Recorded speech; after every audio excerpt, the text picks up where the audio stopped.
মা, ও মা। হ্যাঁ, কি হয়েছে বল। না, কিছু না। ও মা, তোর আবার কি হলো? বল, কি বলবি? মা, ভাপা পিঠা করো না। কতদিন ভাপা পিঠা খাই না।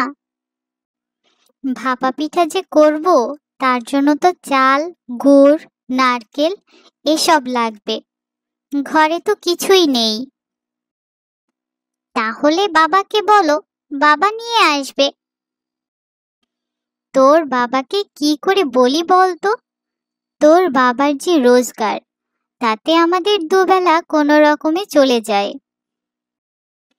আচ্ছা মা, আমরা এত গরিব কেন? সে আবার কি কথা? সব ওপরওয়ালার ইচ্ছা।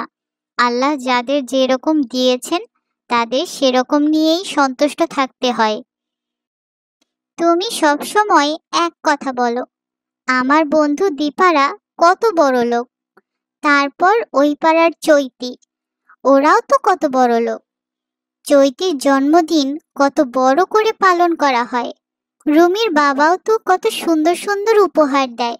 ওদের তো গাড়িও আছে, আমাদের তো কিছুই নেই। এসব আবার কি কথা? তোর বাবাও তো সেদিন তোকে একটা কি সুন্দর জামা কিনে দিল, আর তুই সেটা একবার পরেও দেখলি না। আমার ওই জামাটা একটুও পছন্দ হয়নি। আমি ওই জামাটা পরলে সবাই আমাকে নিয়ে হাসবে। চৈতির বাবা চৈতিকে কত সুন্দর একটা ফ্রক কিনে দিয়েছিল। সেদিন ফ্রকটা পরে স্কুলে এসেছিল ওর জন্মদিন বলে। কি ভালো লাগছিল ওকে দেখতে। মিনা, তোকে কতবার বারণ করেছি না অন্যের সাথে তুলনা করতে। তোর বাবার যেমন সামর্থ্য, তোকে তেমন একটা জামা কিনে দিয়েছে। তোর বাবা কত কষ্ট করে বলতো তোকে আমাকে ভালো রাখার জন্য। আমার বাবা কষ্ট করলেও দীপা চৈতি ওদের বাবার মতো বড় লোক নয়।